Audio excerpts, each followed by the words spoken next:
Hello and welcome back to another very special episode of SDS. Our first episode back from Qatar. Hey, come on. We did our first ever live show abroad in Doha, Qatar. Special thank you to all the organisers. Special thank you to everyone who turned out as well. Listen, I feel like we had a blast this past week. What did you boys make of it? Before we dive into the business. The week or just the week? Because obviously, sitting next to me, let me actually do the intros. Because sitting next to me, I have the voice. You know what I like mean? that. Match for Hope's very own commentator, Mr. Lias Bouzidi's in the building, ladies and gentlemen. Appreciate that. Sitting across from him, wearing some fine Jude Bellingham merch. Our very own number 9, Rinity, is making an appearance. I like that one, you know. And sitting next to him, we have the super Somalian sensation. Oh, I like that That one. is Liban. London is here as well, man. Triple S. Yeah, all right, listen, I haven't been on this episode for a while, and listen, I like this one. I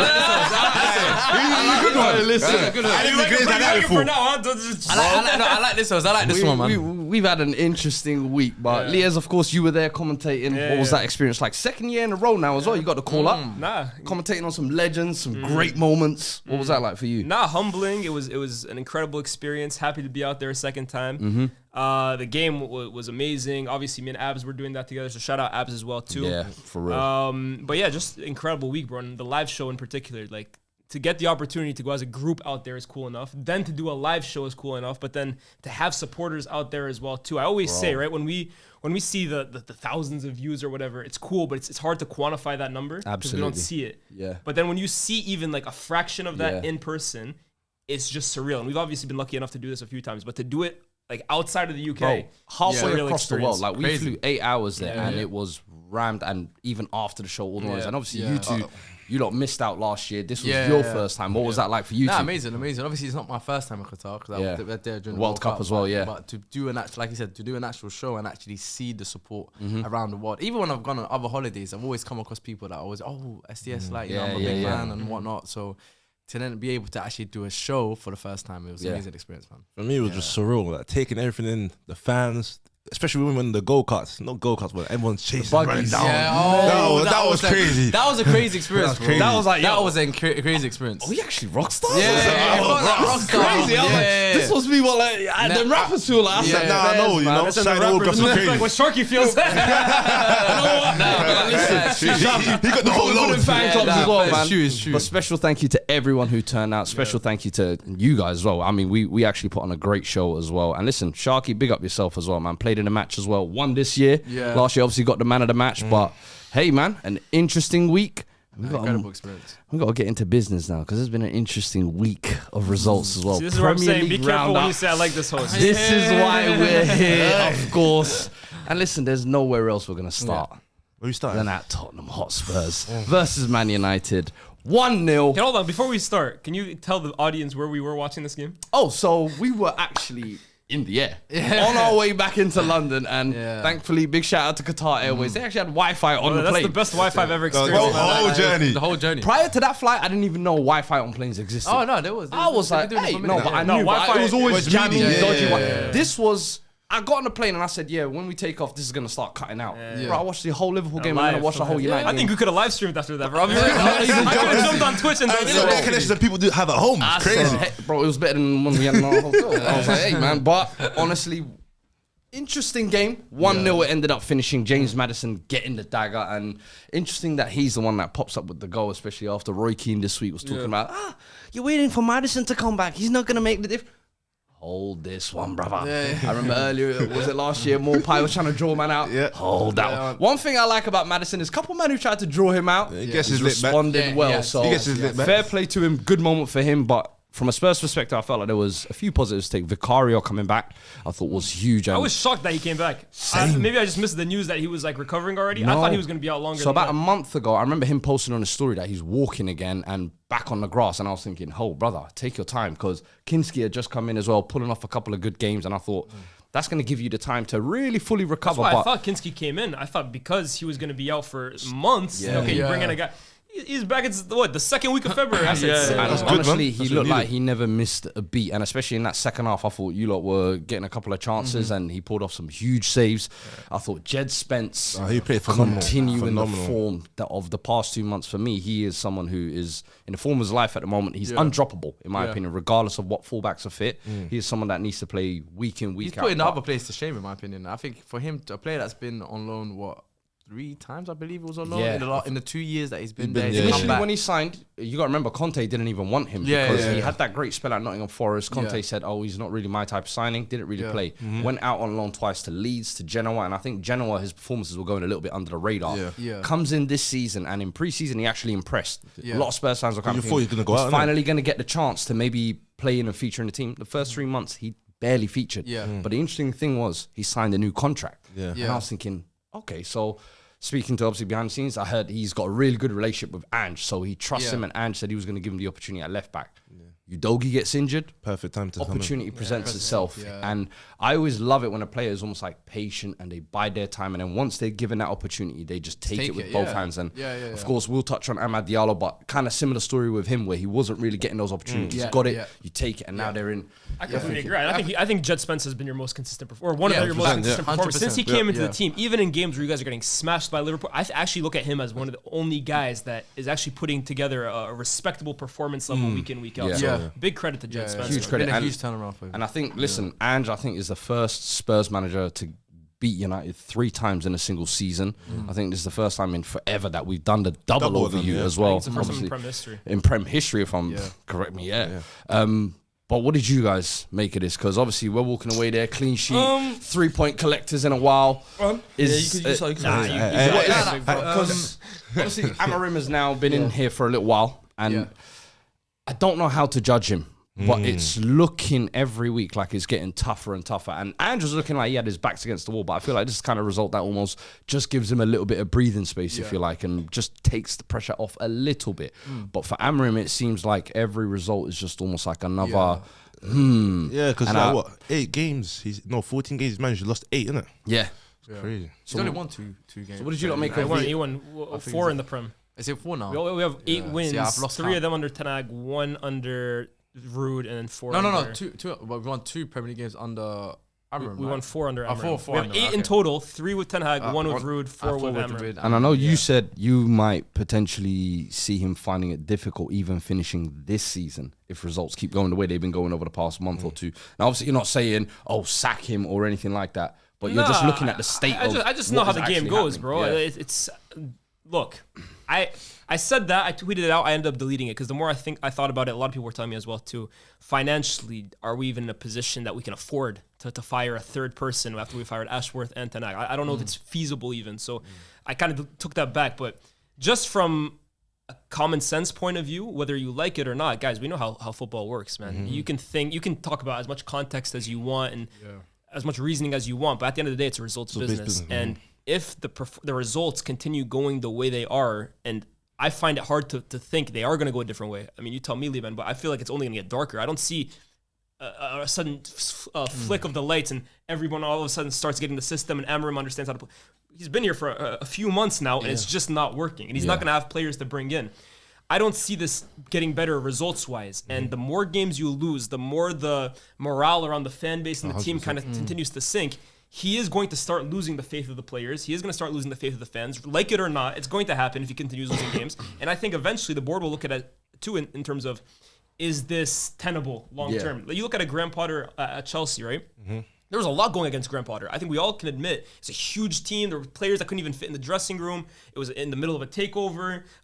So many players out, inexperienced players. But all that context taken into account, they still just weren't winning enough games for him to be able to say, yeah, I deserve another season, even with all of this. And he ended up getting the sack. And for people to think Man United are any different than any of these other clubs, we just seen them give Erik ten Hag a new contract and fire him 3 months later. We saw them buy out Dan Ashworth from his contract at Newcastle, give him a new contract, let him spend $200 million in the summer, and then fire him a few months later.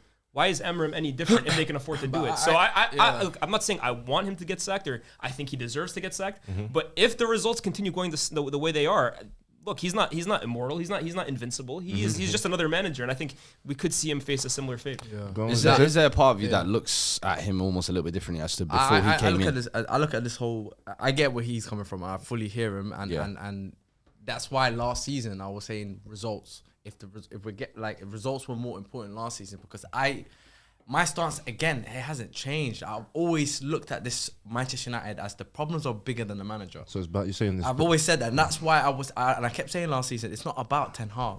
It's about this cycle, this vicious cycle that we're still in, and now we're still seeing the same pattern, the same issues, the same noise, the same circus now with Amorim. We've got a manager in this season who has he's the complete opposite to Ten Hag. He's come in, he's got a style of play. You could see patterns of play on the pitch that he's trying to work on. It's obviously he's got profiles of players that doesn't fit his system. He's inherited the squad midway through the season. Yeah, we're asking him to come in midway through. Bear in mind, we told him, he asked us if we could start in the summer. The club said it's now or never. Yeah, so he's come in, maybe not in the circumstances that he wanted, but he said, you know what, I'll come in now. He's inherited a squad that isn't his. Not a single player in that squad is his, apart from Dorgu, who just come in January. Yeah. We were already 14th when he arrived. Yeah. We let players go in January. We let Marcus Rashford go in January. We let Anthony go in January without bringing in, some form of replacements for those players. It's already in a position of the pitch that's really weak already. Yeah, we're already a weak team. And then we made it even more thinner. But financially, and then we're saying to him, go save us. Yeah. Just from a logical point of view, does that make sense? It doesn't. A man coming in a midway through the season in November, when we're already in 14th, we already have a losing record at this point. We're already in an embarrassing state. Yeah. He's come in. You knew exactly what style of football he played. You've hired him based on his philosophies. Yeah. Based on his style of play. Here's the thing, though. But those philosophies, they worked in Portugal. Obviously, delivered him a title and everything, and they were kind of proof of why you brought him in. Yep.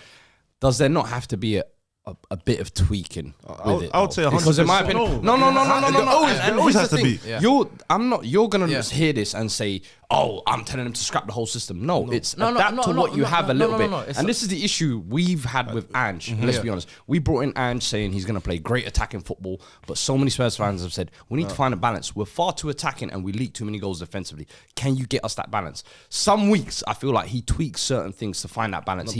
But not always. But is there no part of you that is thinking, okay, you just said you don't have the players. Yeah. So why are you going to keep trying to fit square pegs into round holes? And I told you why.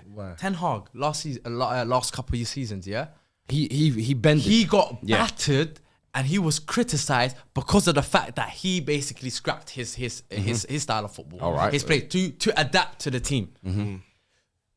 Last season, we were getting onto Ten Hag, fans were abusing him or onto him, criticising him because of the things that you're asking now Amorim to do. Does that make sense? No. I understand. I'm not saying you are specifically. Yes. I'm saying the voices that the points that you're making across. That's exactly what basically ultimately got Ten Hag the sack. Yeah. Ten Hag came out in the press and said, I cannot play the style of football that I played in Ajax with this group of players. Yep. Agreed. And he got absolutely killed. That was my biggest and especially considering he's on that side as well. They were not happy with that. And there was a large portion of supporters that were against that. They were saying, what do you mean you can't play your style of football? So does that mean now you don't ask the manager to bend or tweak or anything? Hold on. Can I reply to that? Right. And I'm not trying to compare in terms of status of managers here, but keep that in mind because I know people are going to say, how can you even compare them? We just saw Pep Guardiola go 1 win in 13 games with a squad that he was unable to get the best out of. We kept saying tweak. They won 1 in 13 games. So don't tell me there's 1 win in 13 games is what it is. You're seeing now he was able to bring in a few players. He brought in £200 million worth of talent in one window, and all of a sudden, it's starting to look a little better. He's able to adapt a little bit now, and he's able to get results, and the team is clicking a little bit now. Yeah. That's after bringing in a few players. Yeah. So this is Pep Guardiola we're talking about, that when the team wasn't built in the way that he needed to operate at its max capacity, he won 1 win in 13 games. Yeah. That's the greatest manager of the last 20 years. Yeah. We're now looking at Amorim, a team that last season finished 8th, and we're lucky to finish 8th, and before he came in, we're 14th place.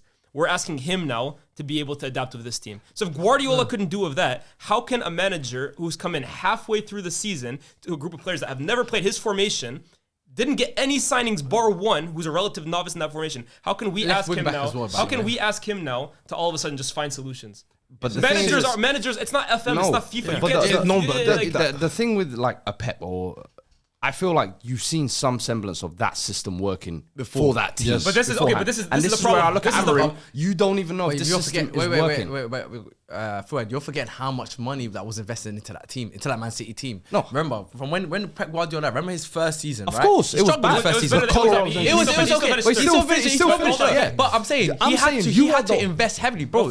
In one window, he literally scrapped all his fullbacks and brought in a whole new set of fullbacks because he realized the fullbacks I have, it's not going to work for my system. He literally spent a whole window on getting fullbacks. Let me ask this shit. In the time Amorim's been here, what has been the best Man United performance you've seen with his system? Hold on.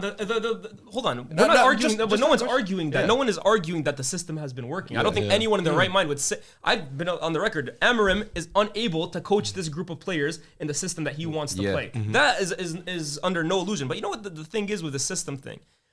The reality is, right? 3 at the back managers are viewed differently to 4 at the back managers. They have a shorter leash to play with than 4 at the back managers, because the minute things start going wrong, the first thing that people look at is the formation. When Pep or Klopp or Arteta or whatever are losing games, no one tells them go play 3 at the back. No one says stop playing 4 at the back. When a 3 at the back manager starts running into hardships, the first thing we tell them, go play 4. I'm not even saying play 4. Even if it's a front 2, just tweak something to try and get more out of this team. Okay, look, I have not seen one performance where you look cohesive, fluid. No, they don't. There's been spurts in those first couple of games where I thought, but that's maybe the new manager bounce. I'm not expecting it to. I'm not expecting it to, because again, what's going to change is the same group of players for the first 4 months that weren't able to work. Why is it all of a sudden just going to... There's nothing that's going to happen. I feel like the reason why I'm not hearing it is because of the fact that everything that people are asking for now is what they criticize Ten Hag for. That's the reality. That was what you was riding the storm for. This is what I was riding the storm. And I kept telling people it's not about Ten Hag anymore. Because look, starting from David Moyes, going all the way up to Amorim now, it's been the same pattern over and over again. Here's the difference between Ten Hag and Amorim, bro. Ten Hag, after... They have their flaws. They have their flaws. The reason I was very harsh on Ten Hag, second season onwards, by the way, because first half I gave him a lot of leeway. And the reason why with Amorim, I'm not here saying Amorim is the right guy. I have no idea. My whole thing is like, I feel like we at least have to give him some money to like bring players that can at least attempt to play the system. Ten Hag spent a lot of money. And when you look at the squad, I think, what was the stat? It was like, most of it were either bought by him or debuted under him. He gave them their debut from the academy. So for the most part, after 2-3 seasons, we at least had enough players in there that I felt he could say he should start showing me a little bit of something. With Amorim, he's took over that squad, which already I didn't think was a great squad to begin with, and then we're struggling in that system. And he hasn't been able to even like put his fingerprints on it in terms of players bringing it in. You can be a great manager. Whether Amorim is that or not, it's yet to be seen. But you still have to have players that can operate the way you want to. So that's the reason why with Ten Hag I was a lot more critical. But with Amorim, I just feel like we brought him Dorgu. We've also let players go. What am I? How should I expect now? All of a sudden things are just the way I look at it is you've literally handcuffed him behind his back and say, fight back. It's not making sense. No, you've literally tied his hands behind the back and said, fight back. And he's having to dodge and weave. We can definitely admit though. I'm willing to admit this as well too. Hiring him mid-season was a mistake. No, it was a mistake, and that was the reason why he was asked to start in the summer. This is where I go back to the board, and with Ineos, right? Ineos, I've lost complete faith in them until I need to be convinced now again. They need to show me why they deserve more faith, because I came in with a lot of expectation and I feel like they've failed in big ways this season. First thing, you might disagree, they should never have kept Erik ten Hag. No. They should never have kept Erik ten Hag in the summer, especially because everybody knew they weren't fully confident in him. You don't go and interview so many managers if you're fully confident in the one you had. He was basically like, okay, I guess we'll stick with him. They backed him with £200 million. They fired him after 3 months and then brought in a manager that's the complete opposite of that after already backing him with 200 mil. We're looking at that last window. Do any of these guys even fit the way we want to play going forward? So ultimately, the decision to bring in a manager like Amorim, who is so drastically different from the last one, is a failure on the board. Now, with Amorim, whatever they want to do, if they want to fire him, so be it. I'm not married to the idea of firing him would be but I just don't know. firing him right now wouldn't be your solution either. You got to My point is, I don't know what the solution is anymore. And this is why, for me, honestly, I'm struggling to. And that's why I'm asking. Yeah, I'll is tell you there what, something that we have to this almost season's- change? Because you're 15th, bro. Okay, so it's not normal for Manchester United. yeah, no, 100%. It's what is the norm? But then It's what is the norm? What's the norm for it's them? become the norm. And I feel like this is where, honestly, as fans, Yeah. like, I think we all just got to wake up and realize You're not that this club is no the more. normal now. No, Yeah. honestly, this is the normal. Why shouldn't we be in 15th right now? Like, why are we too good to be in Yeah. 15th? No. We've bought like shit. We've fired and hired managers like nothing. We have an average squad. Genuinely, not even like exaggerating here. We have an average squad. Why are we not 15th place? Maybe okay. You could say, yeah. I would never say Emram's doing a perfect job. He should be winning more games. Yeah. But are we any better than like an average team in the Prem? There's nothing so. Yeah, special about nothing. us, bro. Even if we go bring in the manager that everybody wants, does anybody think we're gonna go above 10th, 9th, 8th? The squad that we've assembled It's horrible. is an average squad. No, and look, this is why I hate having to constantly come here or even speak to people week in, week out, talk about how bad Man United is. I know we're bad. Yeah. And this is the point when last time I was on here with Sharky and that, this is the point I was trying to get to. I know we're bad. There's no point regurgitating the same points. Yeah. We're bad. We are bad in so many metrics. I know that. I've accepted that. My thing now is, how do we move forward as a football club? How do we get out of this? you personally mess almost and writing off move the forward? season? I've written off the season's season. over, bro. Obviously, we still have the cup competition to. I was gonna say, to 'cause salvage. How can we win the cup competitions Oh, you when said this they last already? time, man. No, So you want no, to no, pick up- hey, no, slow down. Seriously. Like, okay, of course, it's a cup competition. Anything Yeah, can yeah. happen. But how can you expect to win a cup competition when we had a weak squad and then we lost players Yeah, no, and then I our know, best I players know, out I injured know, now? I know. How on earth can Man United don't care about winning the cups? Yeah. There's No, no they way don't. they do No, when they you have a don't. window like No, that. of course not. 'Cause we're No, both in I'm Europa just saying solution-wise in terms of moving forward, regardless of cup competition. The cup competition, it's like how if do you you move forward? We'll as see a- how as far a- you as can a get, club? and if you can get it, you get it. Yeah, let facts. me ask this, Yeah. because Europa League could essentially save the season for both of our teams. I feel don't like. think it saves No, the no, season though, does it? no, It but- just no, beats because over the you get cracks though. You get Champions silverware, League you wise, get yes. Champions League football back, and Yeah. it's almost like the league form is almost I'm written looking off. beyond that. I'm looking beyond that. I'm looking beyond how do we get back Manchester United back to a competitive level, back to competing for the Champions League, back to compete. That's what I'm looking at. That's a not lot just of the work, though. season. I'm talking about how do Man United move forward back to where they used to be. I always say I look at Guardiola at City. I look at Klopp's Liverpool. I look at Arteta at Arsenal, and Initial. the constant factor between all three or any project, footballing project, it always has to start with belief in the manager. Especially at the start. You know what it is though, Especially, Liban? no, but what's it? Especially at the start. And the reason why I say that is if you are going to invest in a manager, okay, and if you genuinely believe in that manager's philosophy and his way of playing football, especially in that first season, especially in the circumstances that we're in, when you're coming in mid-season, you have to accept that there might be a rough period. Bumps in the road. Rough period, but you need to see it out. No, but- The worst Here's thing Ineos can do in this point, and at this point, and from this is just me, from a logical point of view, given all the circumstances, like all the ones that you've just mentioned, and the fact that he come through midway through the season, that Elias mentioned, it's not his team, players have been taken away from him. You have to ignore, and it's gonna sound crazy, but you have to ignore the results to the end. No of the season. chance. You have No, to. I think it will. You have to. No. I understand the theory Yeah. behind it, Yeah. but I think That's why I go actually back to doing it, saying yeah.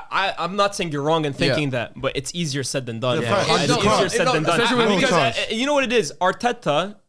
He's kind of like the blueprint in terms of ignoring results and Yeah. stuff like that. But Arteta was also fortunate, let's be real, that it happened in COVID and no one was in the stadiums. Yeah. Bro, it's tough. It's just tough, asking but fans, you can't- especially Man this United is- fans who are impatient. 'Cause you lot demand bro. a lot, bro. Yeah, no, But no, This is the point I'm trying to argue. I'm trying to say, look, I don't see how, and this goes back to the even getting Amarim now. Yeah. It's like we've done the whole change managers. Yeah, I agree with We've you. done that. I don't disagree. What you think getting rid of Amarim and then bringing another manager is going to fix the problems again? No. You still got the same group of players. My thing is this: the system is in place. Yeah. Amram knows the style of football he wants. He's got the formation. The system is in place. The next step into this is you weed out those players and you bring in players or players with the profile that suits this system. That might take a year. That might take 18 months. But you have to let too see long. that Question out. though, Yeah. does it look a little bit crazy when some of the players he's let go in January? like Like Rashford. Rashford. No, it's not crazy. game change. No, it's and not no, crazy. and I'm not saying No, Rashford, trust me, there's a whole lot more going on of with course, Rashford there's a than lot just. more. But I'm seeing Anthony Anthony, now. he's cooking now. Couple games cooking. I'm like, yo. Again, McTominay had to leave. But the to fact find that those were let go, obviously Yeah. bodies weren't allowed to come in, is Yeah. what you lot are saying is That's the hindering thing. you. And even when we look at the bench listen. yesterday, Yeah. you lot had a lot of kids. Shido, Obi Martin, making his debut. This is as where he well. lost me a little, though, Amarim. I'll be real. This is where he lost me a little bit because obviously not by choice, but we had a bench of 8 players yesterday. Only Lindelof basically is a senior player. You're seeing academy guys basically. And I'm not one of these people that say, "Oh, United, because we're Man United, we have to be playing academy." Like that's the Carrington. I get it, right? It's a huge part of our history, but I'm not mad at Amarim because he's not playing 6 youngsters a game. That's not my whole thing here. But we've seen this group of players. Again, I repeat it. He's shown now they can't play his style. You're incapable of coaching your style on them. It's as bad as it is right now. What is it going to do throwing in a youngster in there? Especially in a game, bro. We made 0 subs until the 92nd minute. We bring on Cheeto. He didn't touch the ball. Like, you're telling me that not one of those kids could have come on and maybe influenced it in some way. Man United the last few years, that's the only thing that saved us. Rashford, whether it was Greenwood, whether it was Garnacho, Kobe. We have... Remember that Van Gaal season where we were playing Donald Love and we were playing Fosu Mensah and stuff like that. Borthwick Jackson. Like, these guys aren't amazing players. I'm not saying these guys are on the bench against Spurs are going to end up being the class of 92, but the guys that we've currently been playing for the last 4 months are average. You can't tell me that these guys couldn't give you something more, or at least even at the same level as them. No, I'm gonna say I think it's a catch-22 though. I think that situation is a catch-22 because I think if you bring on those subs early. I'm not saying early, but throughout the game, 90 minutes. Give them a chance to at least show them what they can do on the pitch. Why shouldn't Cheeto have come on for Rasmus Højlund 20 minutes early? Fully agree. When you're chasing the game, because obviously remember we're 1-0 down, we're chasing the game. Sure. Okay, so obviously in those situations you need a bit more experience. You need people that have the experience. To Why? play. But then also I'm not saying. Hear me out. We've had the experience for the last 4 months. These guys have all been here. We're 15. We had experience. But hear what I'm saying. In that situation, we had the momentum. It was looking like we had chances to get the equalizer. Sure. So I understand the thought process. Or let me just leave them to it. We might get a goal. But the whole game, not the whole game. I'm not saying that. I also with you in the sense that I think that there should have been subs made. That's Earlier. what I'm saying. I'm not saying he should have done them all at 45 minutes. But I also do feel like if he had made subs and then we go 2-0 down, then it's criticism. But no, leave it. My point is there's already, but my whole point is there's already criticism. People are already getting on them. We're already losing games while doing this thing. So try take something some else, risks. man. That's my whole thing. No one's gonna fall for me. I don't think most people. I don't think most men. I genuinely think this, right? I don't think most, based on the last 10 years of evidence, I don't think a lot of Man United fans would get onto Amarim if he threw on a kid and we went down 2-0. I genuinely don't think so. United fans with the academy are pretty patient, bro. And I think that would actually have probably bought him a little bit of leeway, man. The fact that he'd be willing to at least give a chance. I don't dispute that. I personally but I can understand. I understand his thinking process because he did come out in the match and said, trust in the more experienced players. And I get his thinking. But I'm not saying that I agree with it because for me, trusting I would have the loved to see the younger players. Obviously, a lot of youngsters on the bench. That's because obviously you've had a lot of injuries. Kobe Mainoo picking up an injury. Ugarte, I think, was out ill as well. But the big one, of course, Amad Diallo out for the season. That's. What you guys' thoughts on that? No, dark. There's bright spark as well. It's dark, bro. It's dark. It's dark. What I want to hear from you two, where were you when you heard the news? Because I know that's one of those fell to my I was knees about moments. to take a nap. I was in the hotel room in Qatar. I was about to take a nap. I seen the notification. I promise my phone dropped. I just said, we're done. We might get relegated, bro. We might get relegated. Because he literally almost felt like the one saving grace in this shitstorm of a season. Bro, he's our best player. He's our best player. Like what? Right wing back, right wing, clutch moments, big goals, and you're just thinking, wow, you've now had that taken from you. It's so dark, bro. You know what? So I just act like I didn't see it. I said it's not ruining my holiday. I said it's not ruining my holiday. I said let me enjoy it. I said that's not gonna ruin me. Nah, I said no. We're in trouble, bro. We're already a terrible team as is.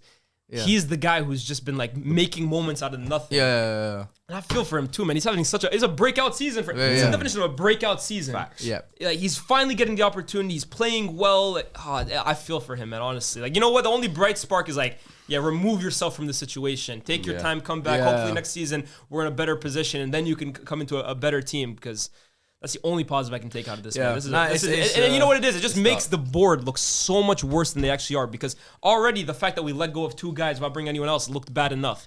But it left us with an already what was a weak attack. Now we're weak in numbers as well too. This could have always the potential for one of our attackers to go down always existed, and for it to be Ahmad is just even worse, man. Like when it rains, it pours, man. Well, listen. Hold on, talk to us about Spurs though. Huh? What? This is a United trying to glaze over cry that. session. I spoke about them at the start. I thought we, to be fair, it wasn't a great game. I think second half. horrible. Second half. Personally, I think you we guys maybe got away with it a little bit. They got away with it. But that's Garnacho. Garnacho. Oh. That wasn't a superstar finish from him. No, it wasn't great. Listen, hold on. Slow down. Talk about He didn't have a great game. Absolutely, he didn't have a When great was the game. last time he had a great game, A lot though? of those players on the pitch didn't have a great To game. be fair, Garnacho But had some good cameos recently. there you go. See, this is my thing, and you just mentioned it now. Last 4-5 games, he's been playing well. One game he doesn't play well. All of a sudden, everyone's on his neck again. again. You know what it is with Garnacho? Yeah. It continues to be the case, and this is why I always thought you went too far. But it's a bad team No, in hold general. on. Garnacho, hold on. But You know what I mean? Let me Garnacho, his best. How do we get back to United? His best games come as a cameo. His best games come off the bench, Yeah. where he can kind of be an impact Impact player. player, yeah. Off the start, bro. I Yeah. still don't think he's at that level, man. I still don't think he is. Yeah, yes, look. At the end of the day, I'm not jumped out the window saying that. I'm not disputing. No, I'm not. I don't take it away. Listen, look, I don't take it away. bro. No, Take it back. I'm never gonna take it back. I do believe. What do you mean? You're never gonna take it back ever. I'm not taking it back. stubborn, bro. No, I'm not taking it back. Him and the manager the same. Song, you No, know. because I love it. Because I always said potential. I always mentioned the fact potential. I always said he's got It's a bailout. potential. He never makes How? it. He just No, it's like, look, you guys don't do this all the time. Done it last year. You're doing it now. You hear something, you run away with it with your own narrative and your own spin. How? I said he what's gonna has the happen, potential. You got one good When he game. has a good game, he's gonna try to spin the No, ball. I couldn't.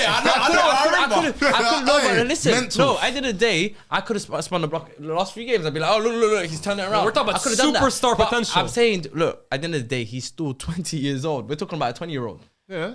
We're talking about a 20-year-old who's already done big things for this club. He's already done things. Yeah, for this he's club. a good player. Yeah? So I'm talking about a player, and if I'm average. saying he's a big talent that's got on relative. superstar Yeah. potential, that's not a crazy thing to say. And Look. people acting like it's crazy. They just heard the word superstar and they got excited and they just ran But with that's it. the word that people are getting. Yeah, of course. Yeah, That's of course, the and word, that's bro. fine. But I'm Words sticking matter, to it. you know. I'm not looking again. Words I'm matter. not getting clouded by the circumstances of the club. I know what I've seen in the player, and I know what that player can do. In my opinion, can do. You know who played well, If he though? was on another listen, club. from- Don't get twisted. Garnacho leaves Manchester United, goes to a Napoli, goes to Atletico Madrid, goes to whatever. He's going to be a better player. That is Yeah, facts. better player. No, I'm not. That is, he's going to reach. My I brother, think he will my even brother, reach his my potential. brother. That's a Felipe, fact. I never said he was a So, screw. I don't know, but what I don't You're like saying is he could go to no, another but I level. don't like no. What's We said he's no, but gonna be a hear what I'm superstar. saying to you. Hear what I'm saying to you. No player is immune from criticism. I'm happy to give Garnacho criticism. I've given him criticism myself, some criticism, and that's fine. But this idea that every time he has a little stinker or maybe a performance that's not great, it's Yeah. no, you said they're superstars. Like, bro, just stop. He's 20. We're not talking about Marcus Rashford. That's 27, 28. We're talking about a kid that's 20. Yeah, Why are certain players given certain leeway and some other players because aren't? some We're players are talking- more talented than others, which goes back Simple. to the whole thing about superstar. That's why I don't understand it. Okay. When Salah was 20, nobody was thinking he was still going to be a Because he superstar. didn't have he still had to get out the mud, bro. Yeah, of course, Right, of course. Okay, and what? So with Garnacho, we can't give him that leeway. Listen, let's move on. Let's move on. Let's move on from this, because from a Spurs perspective, as you were asking, I think there's a lot of few positives to take away. Even clean sheet first and foremost. I think we've been struggling few and far to come up with them. Kevin Danso. Yeah. I want to give a he's bit of been flowers playing to as well. I very think well recently. since coming in, nice, smart signing in a position that we were desperate for as well. I think his performance yesterday went under the radar a little bit. For me, proper centre back, like the type that I like as well. Front foot, aggressive, Physical. knows how to use his physicality, but on the ball as well is very good. I think Ange said something interesting as well. How Amarim's complaining about all these injuries. He's had it for one game. Try having it for 2 months, because literally Ange has been papering over the cracks, and I think a lot of pressure has been getting to him, obviously, That's with very the cheeky, depleted given the fact squad. that Man United had Hey, last season. Amarim was throwing cheeky comments midweek as well, talking about bigger He pressure, said he bigger said he club. loves him, bro. I know he loves him.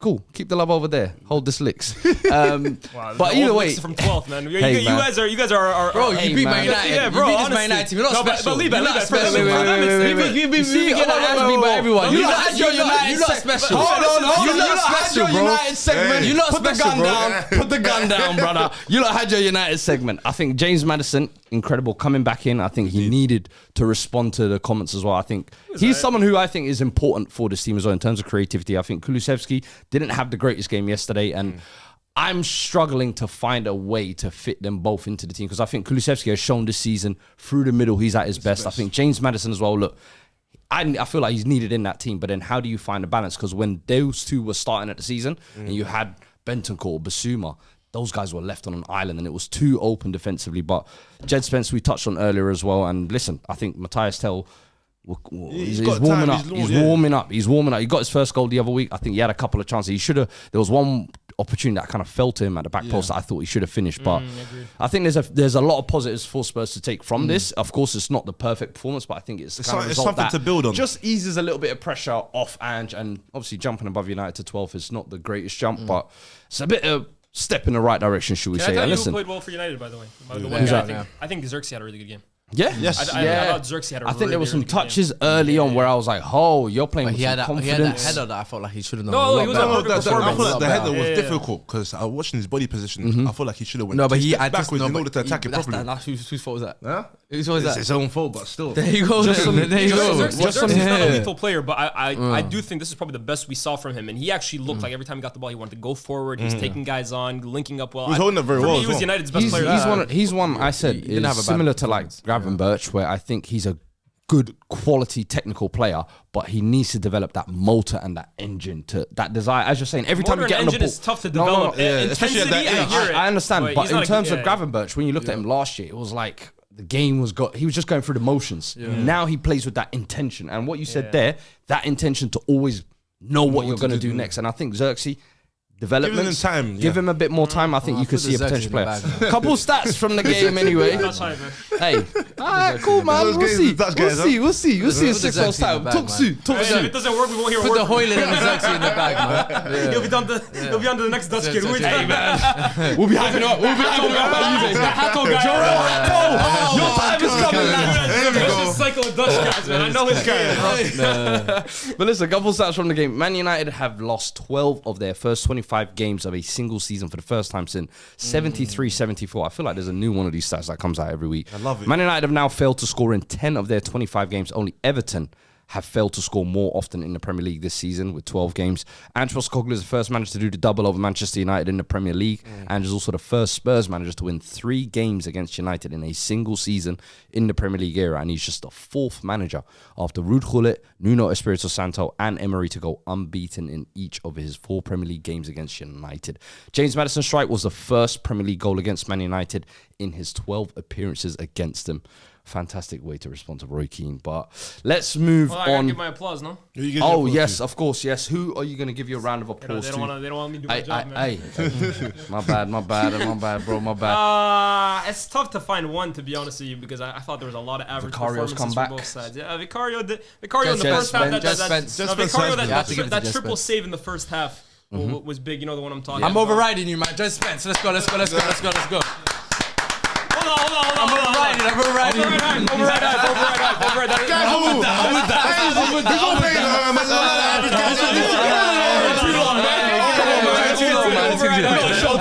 My applause goes to Jet Spence. Yeah. Mine, not yours. No, fair play. Jess has had an incredible game, but let's move on to the other side of North London, playing in the Midlands. Leicester 0, Arsenal 2. And this is such a funny game because we were all watching it together in Qatar as well. And, you know, I felt like it wasn't the greatest game. Obviously, Arsenal going through their motions, Leicester playing really defensively, I felt like. And then we saw at some point there was a substitution made. He's a special man. There was a number 23 Spaniard chasing him all summer, 30 million signing Mikel Merino. And our friend over here, Mr. Lias Bouzidi, sat right in front of everybody and said, guys, what are we doing here? He had the right idea. Marino. He had the right idea, man. I'm with you. Mikel Merino? Mikel Merino? He had the right idea, though, man. So, He had the right idea. Levan hadn't arrived yet. He was hating for the GCs. My spirit hasn't arrived yet. So he was like, hey, what's Merino coming on for? What kind of impact is No, he you know what it gonna was? make? Let me hold on. It's because he came on for So Sterling. walk me through. Walk me through the game. So obviously, Arsenal started with a front three. Of Sterling, was it Trossard and one there? Which on paper is just, wow, that's meaty, man. But the substitution at 0-0 that Arteta kind of made to change the game Tactical was bring mask. on Mikel Merino. And I can't lie, I couldn't understand it. Now, I've seen Mikel Merino bag a few goals, okay. But he almost played him as like a center forward. False nine. I don't know. I thought like that's a weird substitution to make down a goal chasing, or 0-0 chasing a goal. So for me, I was like, this is a backward. This is like a sideways substitution. I don't really see what this does for anyone. And Sharky was arguing with me. I was like, hold up, I got time for you. Wait a minute. But you know what it was? Sharky was like, what? You saw Marwan Fellaini in the past few years. I said, respect Marwan Fellaini. But here's where I went wrong. And I understand it now. First of all, I understand it. Now. Second of all, I forgot. You know what? I know there's so much football going around my head. Sometimes I forget about things, right? I forgot Arteta played under Moyes and he played with Fellaini. So I didn't take into account that he might have bought Marino to be his Marwan Fellaini. So my fault. It's true. He came on as Fellaini-esque performance. Put him up front, long balls to him. Way to silence your doubters is that way. Came on, 2 goals, won the game. That second one was the most impressive one. By the way, it was almost left with a hat trick as well.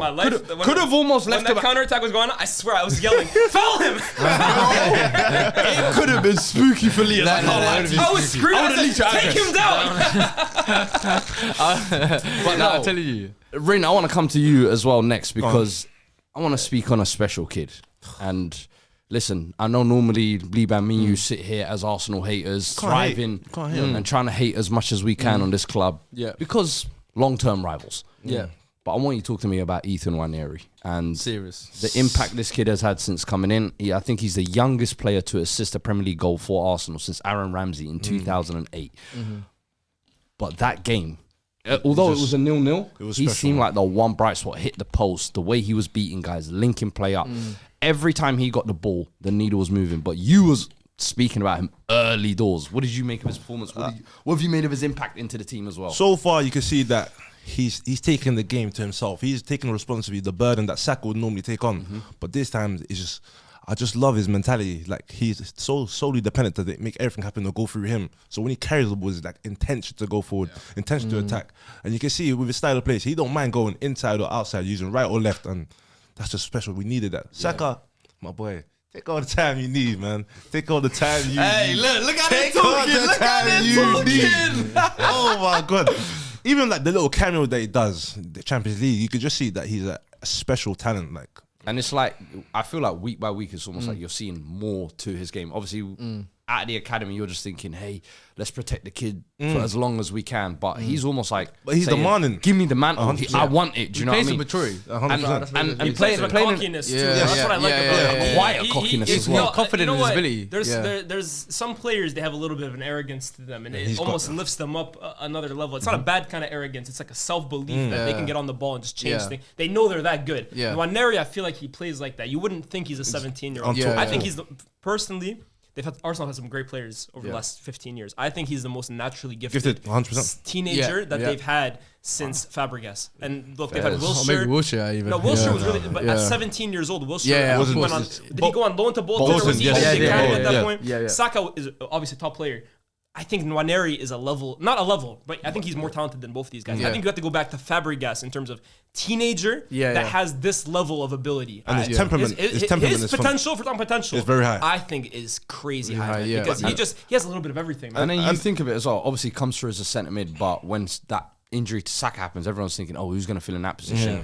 I think Ilias, I remember when he mentioned it on the pod, everyone looked at him at the table like, what are you talking about? Throwing a kid and a young centre mid on the wing, and he's taken to it. You know, the worst thing is, I know that's not his natural position. I always play on the wing though. I thought he's more of like a 10-ish. Okay, cool. For me, I prefer him over there on the right hand side because I feel like when you're in the 10, or especially where Odegaard is, on the right hand side, the game is more open to you. So you can see everything's in front of you. When you're in the 10, the constant scanning, check of shoulders. I know he's got a high potential, but being in, especially with the intensity of the Premier League, it might be difficult for him. Yeah, that's true. So out there, he has more time to express himself, especially if you lose the ball out there. We have cover there, but if you lose it more in the 10 position, more. And it's such a complete performance. So I'm just looking at some of the numbers. 12 out of 15 duels won, 7 touches in the opposition box, 6 out of 7 take-ons completed, 4 shots, 4 times he's won possession, 2 shots on target, twice he hit the woodwork, 2 chances created and got an assist. Like, he's doing everything. That literally is going through him. Move where he just dropped his shoulder and hit it off the bar. The ball. That's becoming like the fact that he has that in his locker, by the way, where it almost feels like if he cuts in and gets that level of space on his left, it's dangerous. He can really create havoc. Like he didn't score this game, but we saw against Girona, saw against City. Like he's got a strike on him, and that's really dangerous. It's scary, man. And I like as well. Yeah, seeing him and Martin even Skelly over the past couple of weeks. It's just like a hold on, man. What this is you know what's crazy though? I think because Chido Obi obviously signed for you guys, made his debut this weekend, but I'm like, yo, you had a pathway there, the three of you. It could have been like a nice we little didn't want him. We didn't want him. string. Tell him his case. I'm like, I don't know about that, but you know what? because you got to remember, Ethan, before he signed the new contract, I think Chelsea and City were both after interested him, yeah. They offered him, I think, 3 times what he's currently on, but because he's so Arsenal and he can see the pathway. Fair play to him, it's paid off. And But you know what almost it think is, with bro? Arsenal's attacking problems now, There you go. Easy. Chido So could have maybe maybe they're been But playing. that's my whole Yeah. point, though. Like at times, obviously, Arsenal's situation is different to the situation we're talking about United. But at times, when you are in a bit of a rut, it is sometimes like the academy guys who come in and just give you a little bit of a Extra, lift. yeah. Like, Sometimes you they need that. play with a bit of freedom because Yeah. like You don't expect they much have, from them. No, the thing is they have no fear in them either, man. They Yeah. just play and they can give you that spark. And we saw it at times of Arteta with Saka, Martinelli, and Smith Rowe all those years back. And now this year it's been Lewis Skelly in the absence of Calafiori and Ethan Nwaneri in the absence of Saka that have kept this side in Saka's absence. By the way, they're still winning games in the Prem, right? Like Yeah. obviously, I don't think it's been the prettiest. I think there's games where I'm not really overly convinced, but the results also don't lie, man. Yeah. Like over the last few games when Saka's been out, I think they've dropped points in like 2 games, bro. Since Saka's been out Let me just. in the league, that is. I believe. I think the league they've only dropped points in 2 games in the league. I think it was Yeah, Villa. Newcastle and Villa. There you go. And Newcastle was the in the AFL, cup. sorry, It was yeah. and, Villa. Brighton. Yes. That's it. Yeah. The rest of them, they've won every one of those Yes. games. And I think a huge part of that has to go down to those two Those two players. 100%. No, 100%. they Especially definitely. Our Achilles heels this season has been teams with the low block. We struggle a lot trying to break teams down, but somehow we've always found the answers. Got the lucky 1-0 or young 2-0. But if you keep getting the points, we can just hold on. But title hopes. I was gonna say 7 points behind. Are you happy to just be in that kind of trailing? As long as we're training and picking up points, I feel like in the eye of sight in the rear view mirror. we're waiting for someone to slip.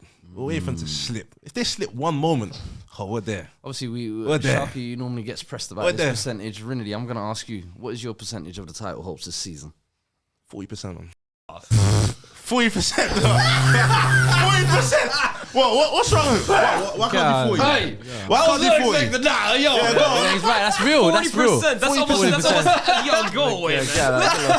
You never know what could happen. 40%. I hear that. You tell me. I'm not Sharky trying to give you crazy numbers. I'm going to give you 40. These are You tell me delusional, man. 10% or something. I hear it. Nah. 40%. 40%. That's like you're on the cusp, basically. It's delusional. It's basically almost. Yo, So that means to say Liverpool got 60%. You got If I don't believe, what am I doing half and half, bro. If I don't believe, what am I doing? I respect it, man. I 40%, respect it. bro. I wasn't expecting that high, but I respect it, man. crazy, bro. That's mad. You're out of your mind. 40% is insane. they're all the same. I gotta be delusional. Oh, 40%. all the same, they're all the same. Sharky doesn't believe 40%. You're saying it's nearly 50-50. That's Yeah, basically, yeah, crazy, you're saying bro. nearly 50-50, Think bro. about that. It's Hey, crazy. what weekend time, man?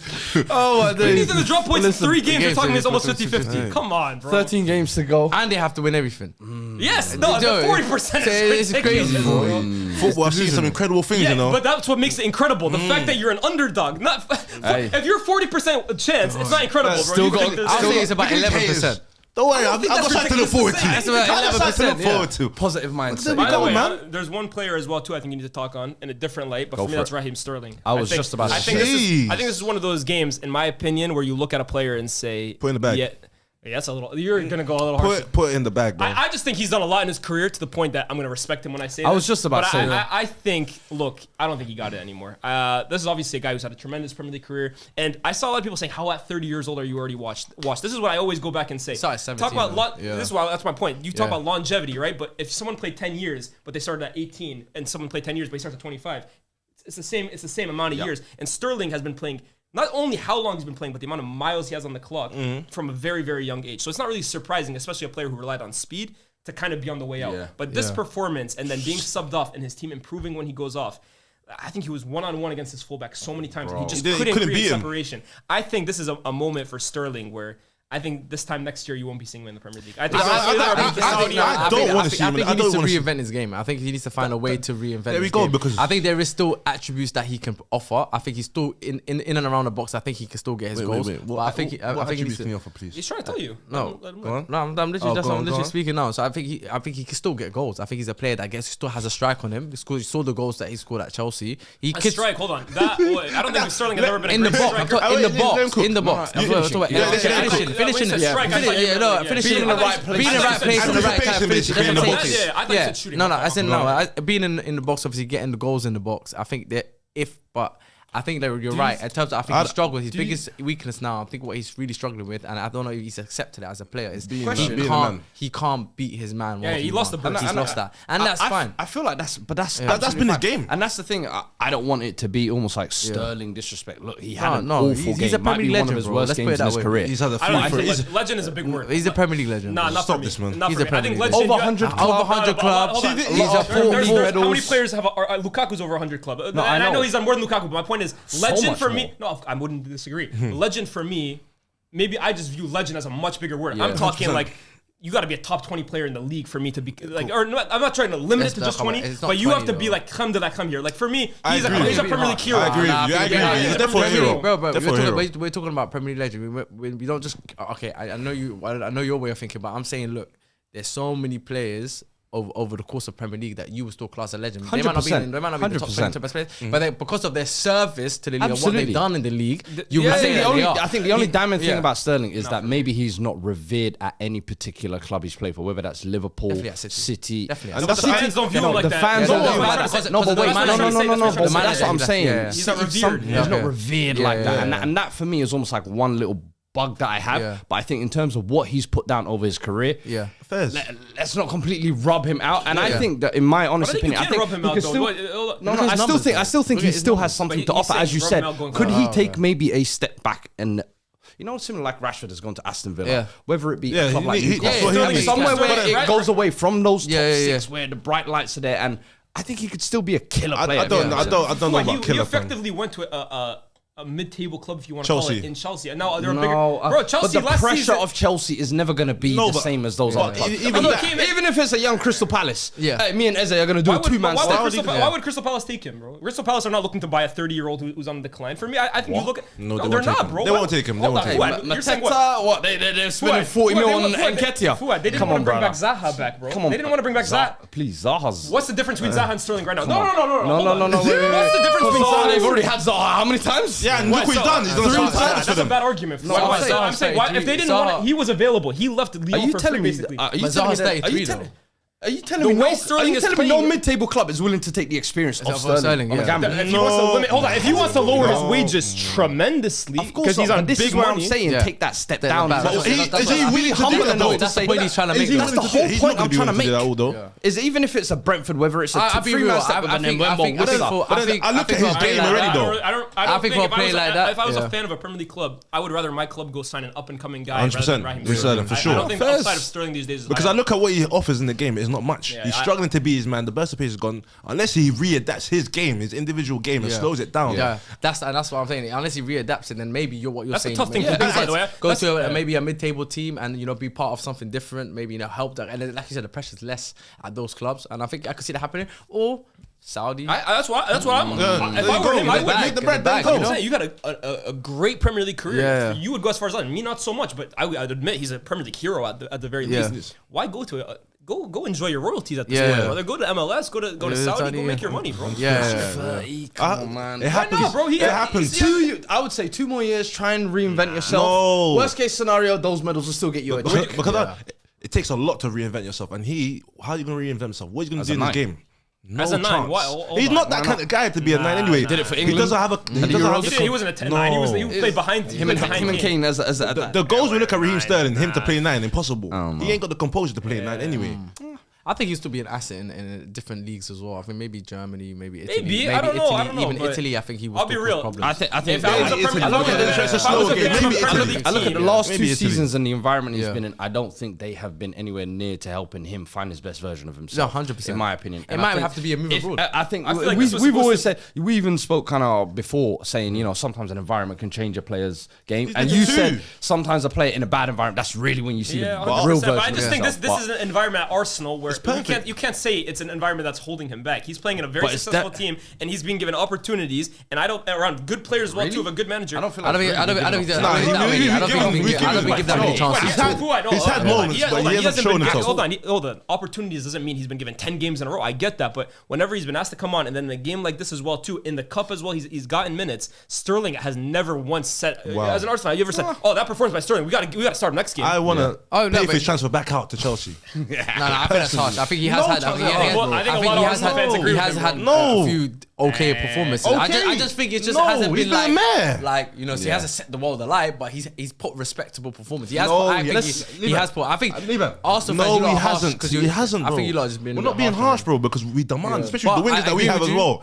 It's been a crisis that we've needed to solve. I think Sterling's at a point in his career now, bro. He ain't that guy anymore. I don't think that's harsh to say. Everyone gets to that. Casemiro has gone to that the last 2 years. Players are not everyone goes and does what Cristiano Ronaldo does. That's what makes him special. So for me, I don't find it harsh in what I'm saying about him. He had an amazing career. He's gotten older. Guys will get washed out eventually, bro. True. Couple stats from the game. Mikel Merino is the first Arsenal substitute to score 2 goals in a Premier League away game since Pierre-Emerick Aubameyang in October 2018. Wanera completed 5 take-ons in the opening 45 minutes, which is already his most in a single Premier League match and as many as he's managed in his previous 6 games combined. Crazy. Let's move on elsewhere and let's move on to the Omar Marmoush party, shall we?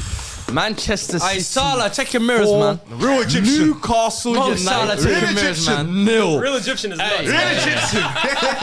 You're gonna upset a lot of people. Flair. We see that now. Real Egyptian. I want to ask you a question. Go ahead. You know, we know the kind of relationship you have with Mo Salah and for what reasons. Is this going to be... Hold on, whoa. You gotta apply some context. Diplomatic. It's diplomatic. North African rivalry, you know, between the Algerians and the Egyptians. I like that. You're making it sound like... No. But obviously, Omar Marmoush coming in. Yeah. Is he someone who you might be going against, you know? This first goal as well. Phenomenal. The touch. Incredible. The touch, We saw the it finish. in the restaurant. The chip as well. Edison. And then to make that your first ever Premier League hat-trick as well. And you almost feel like this is his arrival game, if you like. But is he someone who, you know, you're looking at with a side eye, or normally he would be. I smile at that as well. That's crazy when you speak about another man. Normally he would be. Yeah. My relationship with Egyptians. Hey, first of all, in terms of outside of football, it's all love. My relationship with Egyptians is crazy. Let me say, outside of football, it's all love, bro. Yeah. It's all love. All North Africa on the pitch is where the beef. When is. it comes to football, Algeria and Egypt, there's a well documented rivalry. Right? They're our biggest rivals. I don't know how they feel, right? But anyway, so every Egyptian that comes through, now I'm looking at him like, don't slip up. I'm waiting. But you know what it is with Marmoush, yeah? Nice. I did a quick debrief, a quick look into the background check. Yeah. He's got a Canadian passport. I'll get He's got Canadian citizenship. No way. I began to feel conflicted, man. I know, kill Hating on the brother, huh? Nah, I'm a little conflicted now, man, because there's a part of me that knows I need to be a. I'm in my Liban bag when it comes to Egyptians. Yeah. This one right here, yeah. I don't know if I can be a full-fledged hater here, bro. This guy's like me, man. I'll be real. This is not bad. He's crazy. Canadian North African. Hey, this is my guy, man. I'll be real. Marmoush, we need to. I'll get back to you guys. What have you lot made of him so far, though? Because that's his first senior hat-trick as well. It says his second Egyptian to score a Premier League hat-trick, of course, after Mo Salah, and the third different African to score a hat-trick in the Premier League this term after Amad Diallo and Dango Ouattara. But I think, bro, straight away you could just tell that's a player, man. It's a serious player. Sometimes you don't need a lot of time to know there's a player there. That first game, I remember he was making some incredible runs, and it was like the City players weren't seeing him or were adapting to him. The Chelsea game. The Chelsea game. And I just thought, I knew straight away this guy is got something about him. They played him in the 10. And it didn't really look the same. And at Frankfurt, he kind of played in the front two. I feel like he could be one of those players, similar like Julian Alvarez, could play anywhere behind the three, could play in the 9. And that left wing position is almost like his to take. That's how he was utilized at Frankfurt, almost in and behind Ekitike. Like it was giving Zeko Graffish vibes back then. If you know, you know. But he was kind of the guy who was playing in the areas behind him. And I kind of expected that's how he would play at City. Obviously, he played on the left this game, but we've seen him drift kind around, of playing right behind Erling Haaland. Now, for me, I find it a little interesting how that's going to go long term because that's obviously an area of the pitch that Foden likes to take over. There's rumors linking them to Florian Wirtz today. I don't know. I think he's looking to replace De Bruyne long term. So does he bring in another guy? But Marmoush he's just got a nose for goal, man. Yeah, Honestly, he if you does, watch this he guy does. at Frankfurt, and obviously in the brief appearances he's had at City, he's just so sharp, and he's one of those players, right? The minute he's in the box, he just does- like wakes up, man. Honestly, Yeah. he's very, very alert when it comes to that, and he's got a quick release as well too on his finishes. He's a good shooter, Instinctive, very very clinical. instinctive as Yeah, well. and A lot of he's his good, and he's finishes are good technically as instinctive. well too. Yeah, yeah, yeah. So I think he's a very good player. I'm man. glad you mentioned Julian Alvarez as well because I think that they finally filled that void. Because I Yeah. think last season when they had Julian Alvarez, he was whenever Haaland wasn't firing, They'd bring him on. he's getting He the even goals. played. He even played when De Bruyne was out In the last year. He was midfield. playing a lot as a Yeah. 10, So I always feel like they finally filled that void. So now even when Haaland's not firing, you got someone else who getting can the goal. chip So in. I think they've really done well in bringing in that player. I think that's a player that Man United, I know is. And I'll be real, I think should have In terms of the role he yeah. plays, I wanted him at Man United because Yeah. he would have been brilliant. Brilliant, Those two yeah. times. But also, I realized too, like this guy, he's a top player, bro. If any serious institution is going up against Against him, us for him, he's going to yeah, go there, especially 100%. City. And I think the dynamism almost he offers on that side. Then you've got Savinho, who I Who's think in the been past cooking 2 this months season, for sure. got an assist this game as well. But Yeah. he's been incredible. And then you've got Jeremy Doku, who's still to come back as well, coming off the bench. I've always thought impact wise. 70th minute, that's the last type of player you want to see come out. A player like been Doku. injured recently. He's been injured, of course, but when he comes back in, I think that's like a nice kind of wing option to have. Yeah. Grealish, hey man. No, his time is done. But the thing Oh, no, Grealish. his time is done. I don't even know if you could go back to Villa at this point. You know what I mean? Played well against Real Madrid, huh? Grealish is Yeah, carrying. no, Of course, but I think long term, Yeah, no, I he's think not you're looking the at these player. guys Yeah, like of course. this is the next evolution of what the I City was side is going to watching be. this team against Newcastle, right? The counterattacks, the speed. You had obviously Foden, I think, has been pretty good in the last 2 months, or in the last month, excuse me. Erling Haaland, I love the header that he had for the assist. the flick Because on, yeah. for me, you're a physical freak of nature, man. Yeah. Please assert yourself. Past couple of physically weeks, I on can't lie. Yeah. He's No, been turning a 100%. corner. But for do you know sure what I as well. like? The fact that they got Haaland there being the physical specimen. Omar just there sniffing anything that's around the box, alert just to get the goal. Yeah. Is working perfectly for them. Yeah. I just like the fact that City went into this window. They knew what they wanted, bro. They obviously they had that run that you mentioned earlier were with the 1 bleeding. in 13. You could see there was issues with the squad, and there were gaps in the squad, and they literally just went into the market, did not mess about, did not play no games. Facts. They identified exactly who their targets was, exactly which areas, and they just got their men in. No questions asked. And I think that is that is a serious club. Yeah. That is a club Yeah. that if you want to be the best of the best and you want to be competing for the Champions League and the Premier Leagues, that's what you have to do essentially. I said the And same- I said they the same move like thing, a real yeah. big club. They move like they operate. They move from manager to the board to the like. They just move. The thing correct. is, Liban, It's they different, made a bro. lot of mistakes the last few windows, Yeah. honestly, and that's the reason why they're Oh, in of this. course, They it's position, didn't yeah, let yeah. enough guys go. Yeah, and yeah. They didn't replace what they lost. Not as well. even just replace, but I think they kept guys past their sell Past by it, yeah, then. 100%. But the thing is, obviously, sometimes you have to get punched in the face to understand that you're weak, and that's what's happened in the last. Yeah. 1 win in 13. Yeah, no. So, but the fact is, they were in a rut, and Mm. they're actively trying to dig themselves out of it. Yeah. I look at other clubs, not even just our club, but Chelsea, for example, they're in a situation. Arsenal, the attacking Yeah, woes that they've had of yeah. injuries and the poor window in the last Yeah, one. yeah. I didn't think they did enough to rectify their situation. Liverpool, they're still struggling over contracts of their 3 best players. Yeah. City, you can say for whatever reason, because some people will say, well, they have a financial advantage. That's another conversation altogether. Yeah. But the fact is, they are who they are. Yeah. And they continue to show that when it comes to actually trying to strengthen from a financial point of view and Yeah. bring players in, Yeah. they're the most serious club in the league. No, you're not 100%. And I've seen that criticism that you said in terms of like people saying, "Oh, they're just buying themselves out of trouble." No. That is what any big club in any I wish world my football club would buy themselves out of does. trouble. I'll be real to you as well. I think one thing City do well is buy well. They buy well. very well. No, but in terms of what I mean by they never get ripped off. Yeah. They don't get fooled by Yeah. big money players or like you They spent 100 million on Jack Grealish, bro. Grealish, though. Okay, apart That's the from only that, exception. apart from Only that, exception. apart from that, Only we can exception. allow Apart one from that when you look at that. I'm saying in terms of in their the track record, totality, their when you track look at record it, there is a their phenomenal. track record is They very are good. smart Yeah. in terms of their recruitment. Yeah, And I yeah, think yeah. you look at some of the players, even Nico Gonzalez, I thought had a So really he good had game. I he think he that's played. He's looking serious. amazing. Again, he's another player I look at straight away. I'm like, okay, makes sense. I understand it now. You know what I mean? People I worried understand about his injury Nah, record. nah. For me, I that think was the most one pass- I was most not excited because I'm a United Yeah. fan, but in terms of like, oh, that's a big signing. signing, Because yeah. the other ones, I'm not saying they're bad players. Kuzanov, I thought actually played really well this game, Yeah. and I think he's looked better since that That cameo first against half an Chelsea. hour, yeah. Marmoush, we know what he's about, and they obviously bought Vitor Reis. But those were the signs they made early in the window, Yeah. and I think Gonzalez was deadline day. For Yeah. me, I was looking at the situation saying, okay, cool, defenders are cool, attacker is cool. But we need know that. what the issue is. The midfield, Midfield. is a Yeah. whole. It's a game. Every single game they get exposed down there.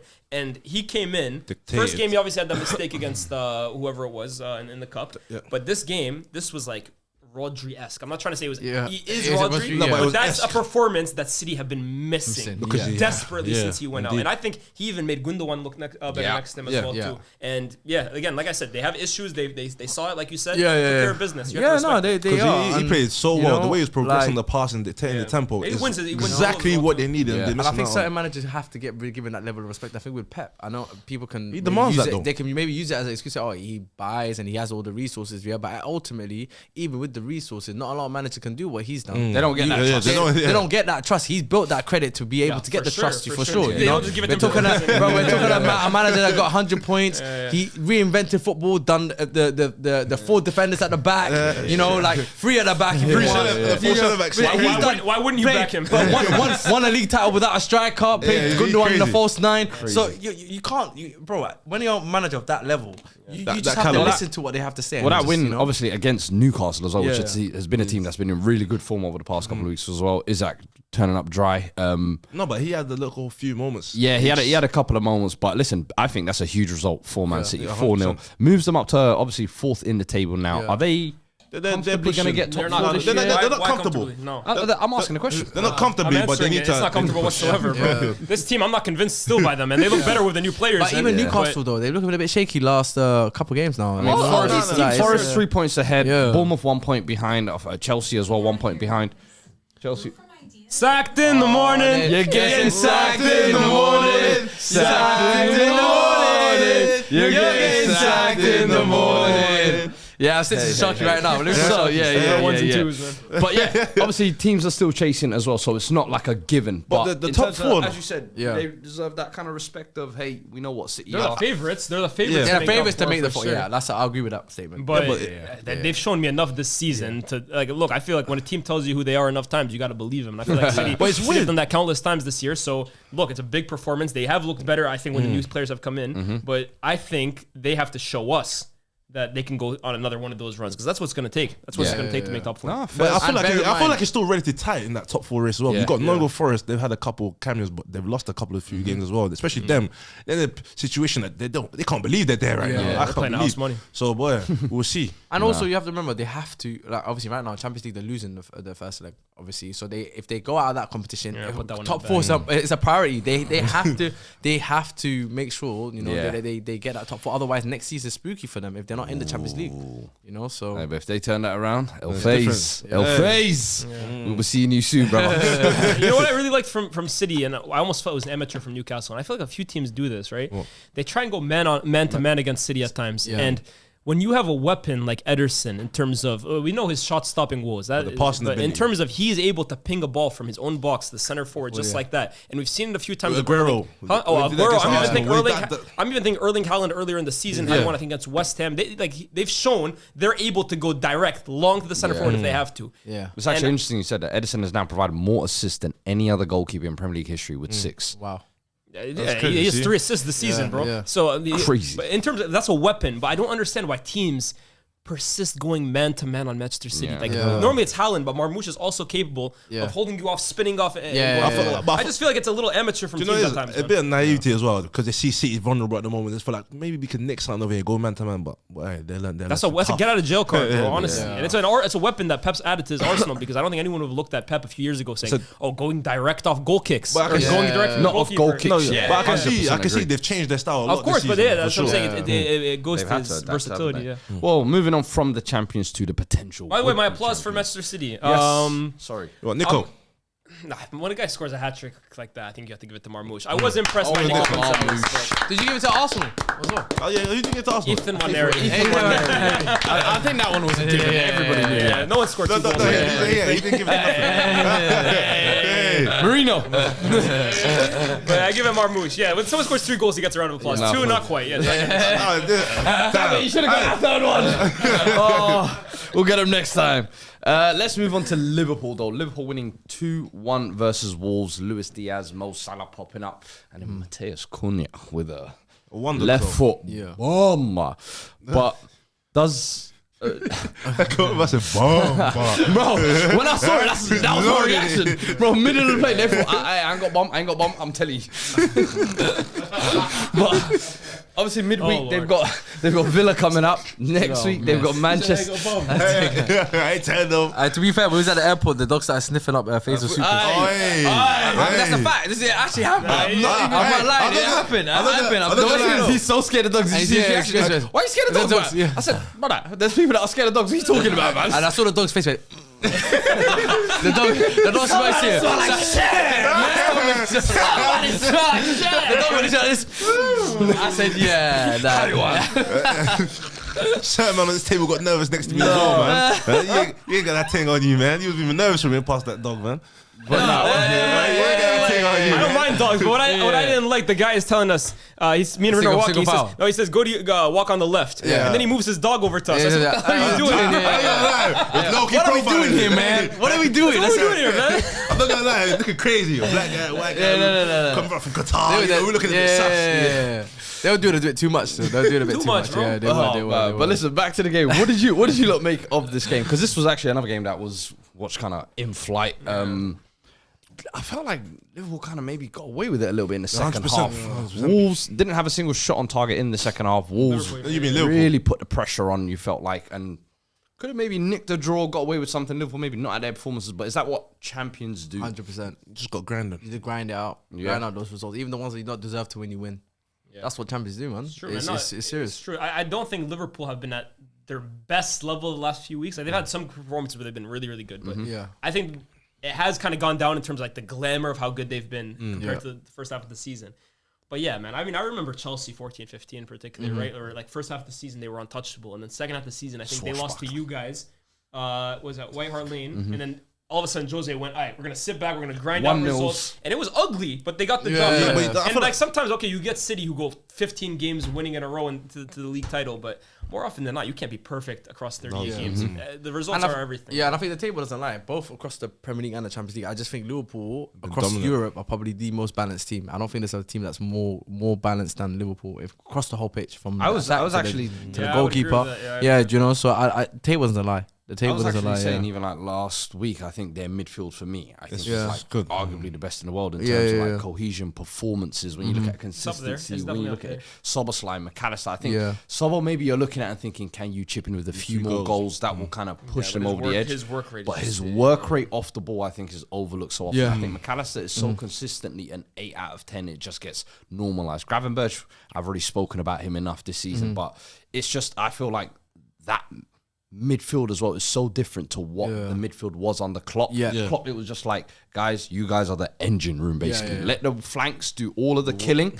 You lot be the machines. And with this team, it's kind of like, it can go through the middle. It can go out wide. They can kind of sit defensively sometimes and be resolute to break down. And sometimes they can be gung-ho. And I think that's the one thing with Arne Slot. I've always said his adaptability has impressed me the most. I haven't seen, well, obviously there have been other coaches, but a coach who's come in to a new league and said, you know what, each game, it's a kind of tweak of the system a little bit. And I Just think getting what the you best said out there, of all the players. kind of now he's kind of approaching that 13 games left of the season. Maybe it doesn't need to be gung-ho and attacking and killing teams 4-0. Let's just kind of get over the hill, get over the result. And listen, Cunha won the goal. Good effort in the second half of Wolves, but hey, we don't leave here with the 3 points at least, you know what I mean? So credit to Liverpool. Midweek as well, they got Aston Villa coming it's a up. tough one. Next week, they got Man City as well. And that's where, you know, told as you, an Arsenal fan, I'm 40. saying, hey, It's 40 for a reason. is this the kind of week where you think Champions, if this they is get where through champions this are made. week, If they are get they champions elect? Yeah, for me, yeah. For me, I would say so. I would say so. Yeah.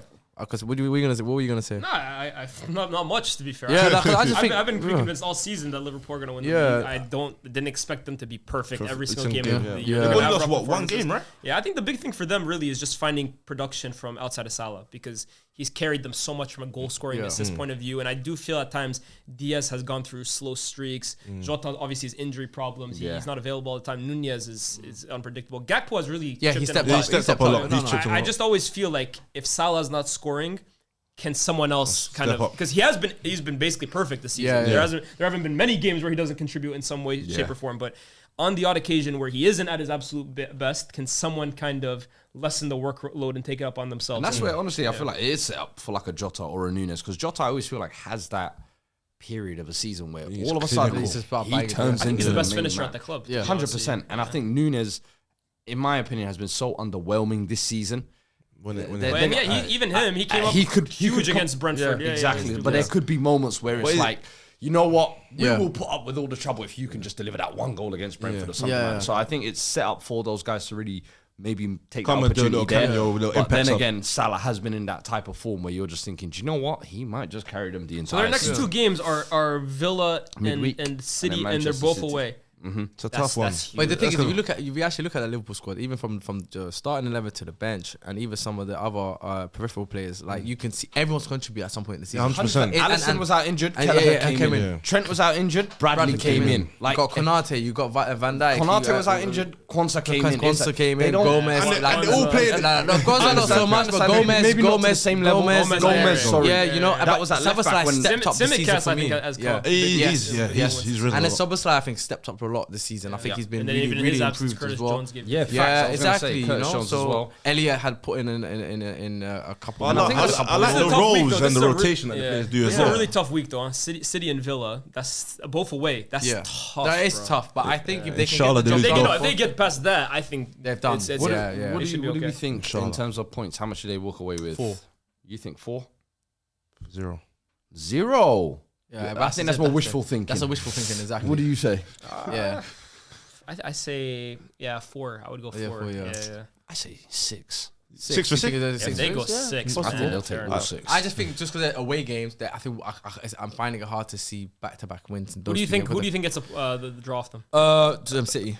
I think think City. I think they'll beat Villa away, and then I think they'll draw at the City. I'll be game. honest. I think 2. They might go 2. Two draws, two I would draws, say two 2 to draws. 4. I don't think they'll win both. I definitely don't think they're going to lose both. Yeah, I don't think No, they'll two do draws. so. Those are that. If you can get past that, that's a championship shit. Yeah. Rashford, he got something for me, man. Now look into Rashford. That's crazy. He got something for me. That's Come crazy. on, boy.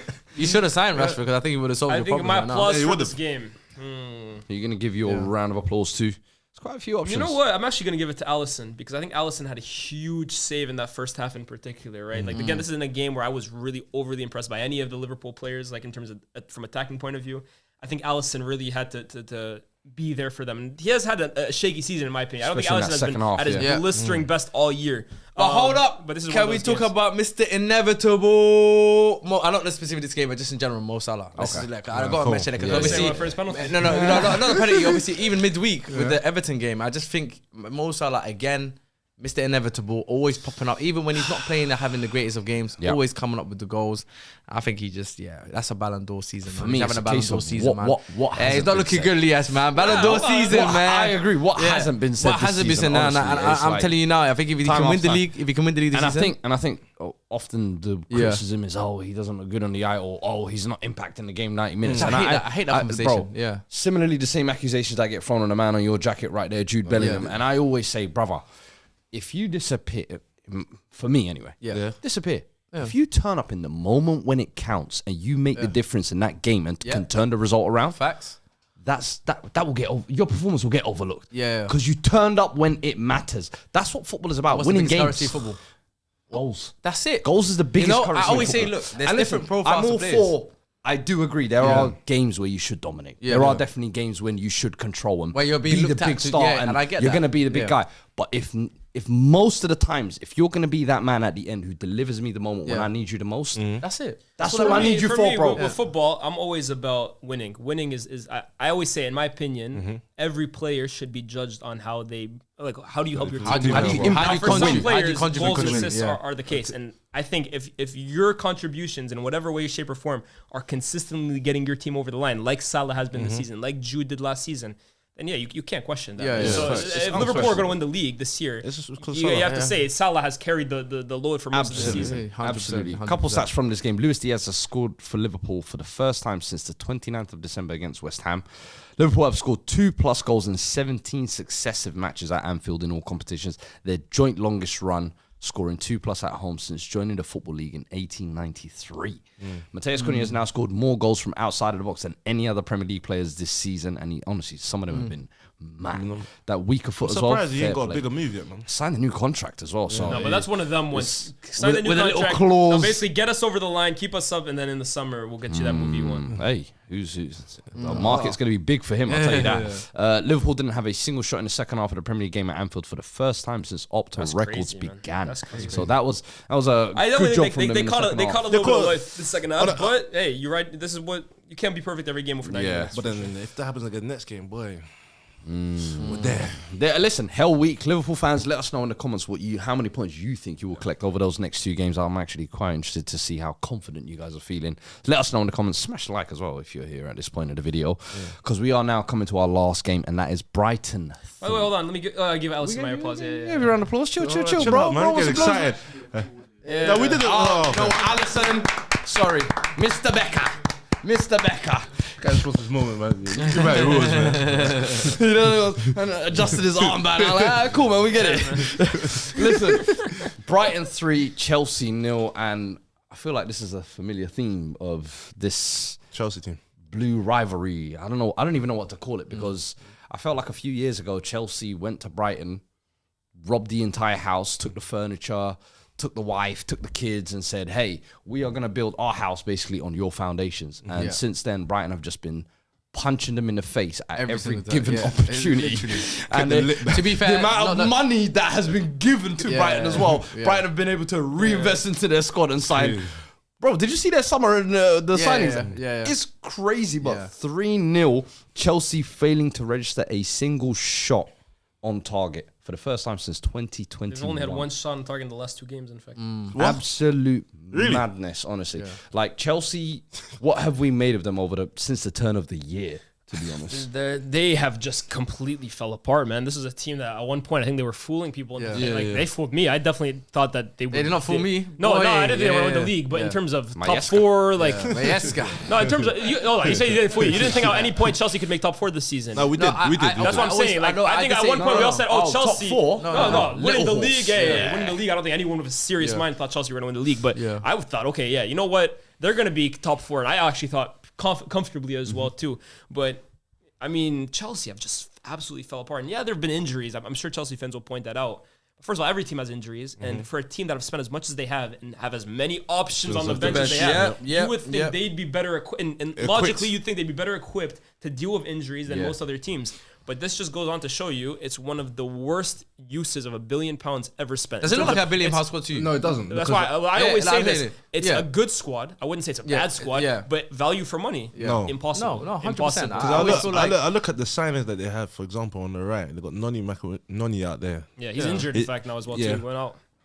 I think the honeymoon. I just think the honeymoon. Sancho, Neto, like they scored like phenomenal guys. Did the honeymoon ever happen, bro? They had 5 weeks under Maresca where they looked like a really good team. Since then, before him, they were crap. After that period, they're crap. There hasn't really been a honeymoon for this Chelsea thing. I think their honeymoon is in the window when they're buying all these players. When they were getting excited, that's their honeymoon. But there was that period when they nearly started challenging. Where people said, "Oh, they might." That's what I'm saying. That was 5. That was what? I said up to that point. That was their honeymoon. Even the players themselves, people really sold into the whole Enzo Maresca thing. But even the players themselves, they were downplaying it. They already knew what the situation was. Yeah, but everyone does that. Do you think that actually had a knock-on effect? Because 100% coming week in, week out saying we're not in a title race, despite the team. And obviously now in hindsight, you're saying, oh, they were all right. Yeah. But does that have a knock-on effect? I think what they put out to the media and what they're talking about in the dressing room is two different things. I think they come out to just obviously play down to alleviate the pressure from themselves, but behind closed doors they're thinking, we can go for it. I don't think so. I remember Mancini a few years ago. I say feels like 15 years ago. I'm old as hell. A few years ago. It feels like a few years ago. Remember that period where he's basically saying, City are in the title race. It was almost to take pressure off his team. And they actually won the league because of it. So I don't think it's that. I just think it's a young team, bro. That have ups and downs. Inconsistent. He's not young in terms of age, but he's young in terms of coaching experience in Maresca. It's an inexperienced group of players and managers that are going to have ups, and now they're having major downs as well too. And am I really surprised by that? Not really, to be fair. And I think what's really staggering is the big players that they've bought are just like we talk about Nkunku, we talk about Neto, we talk about Mr. Freedom Fighter and Jadon Sancho. Freedom Fighter is crazy. He's a freedom fighter. Yeah, man's talking about freedom.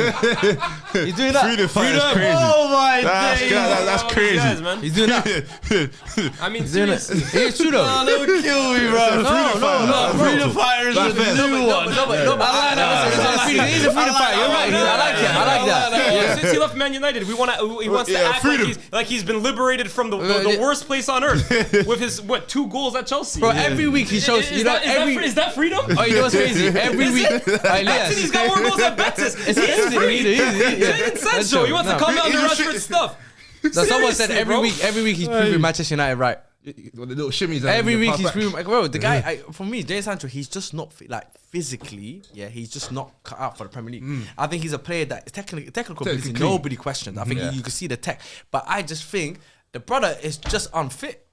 Like, I don't know how other way to put it. He can't beat his, like, in a league where it's so reliant on pace and physicality, not just pace, but you gotta be genuinely strong. And he just looks like, to me, and I'm sorry, I know it might sound like an attack here, but he just looks like somebody that's out of shape, that's just not equipped for the Premier League. I'll be real with you.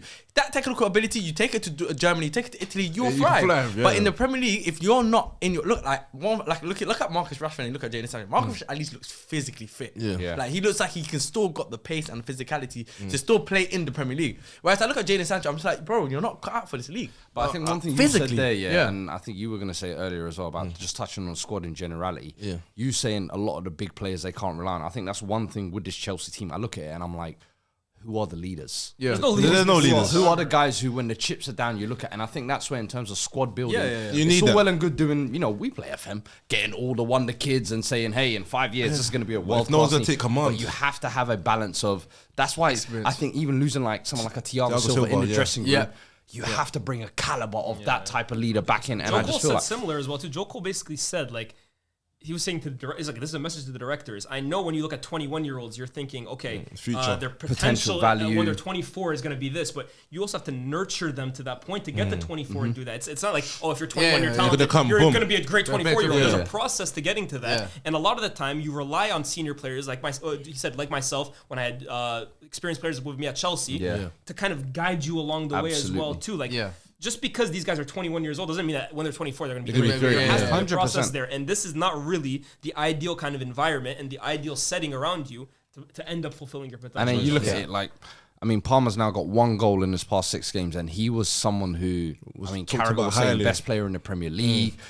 He's the new. This is essentially his team, and you're thinking last year was like his first full season of actual Premier League football. And it's like now he's going through the typical thing of, bit of inconsistency, some rough victim of his own success. Almost like a victim of his own success. Palmer, I see a lot of frustration from him, man. Honestly, I look at him on the pitch at times, and I think he's starting to get fed up as well too. Like, he's at a point now in his career where he had that great season last year, had a really promising Euros as well too, had a great start to the season. He's probably thinking like, okay, I want to be getting this team to the Champions League. I want to be competing for the biggest honors. And although he has been poor the last few weeks, I still think he's a top player. But he's probably looking around himself right now. Like, what's and all around these me players to help me? are kind of flattering to deceive. It seems like it's going to be another season from Chelsea where they don't probably make the top 4. Probably looking at the manager as well too and saying, really? Like, how much longer do we have to go through this shit, man? And then when his manager comes out basically and says, oh, there's no pressure on me to make the top 4. That's for next year. This year is actually, we're just figuring it out.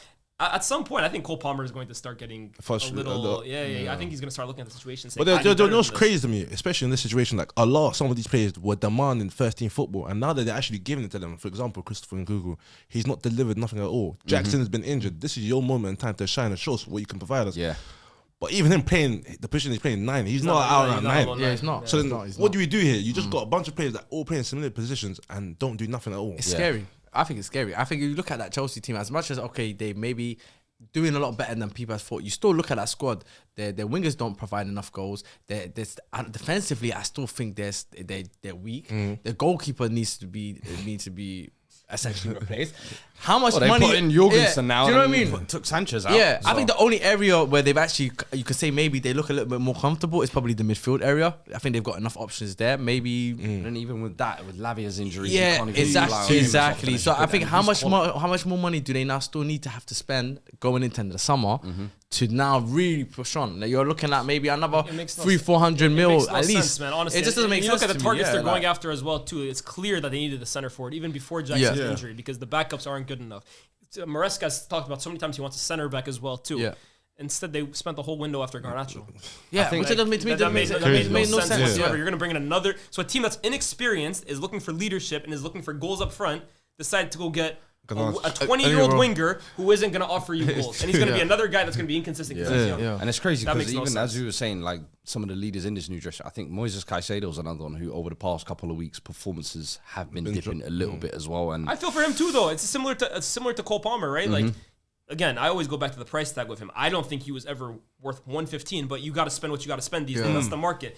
He's a good player. Moises Caicedo's a very, very good central midfielder. Top player. But he's probably another one as well too, where he's looking at the whole situation, saying like, what's going "Damn, on?" can I get some help? Yeah. Can I get some I support?" think very frustrating. It's seeing Baleba on the other side. Side, He was yeah, almost yeah. like the new gen after he went yeah. out, and I'm like, hold on, are you getting cooked by your Your region. You remember Cesc Fabregas and Vieira?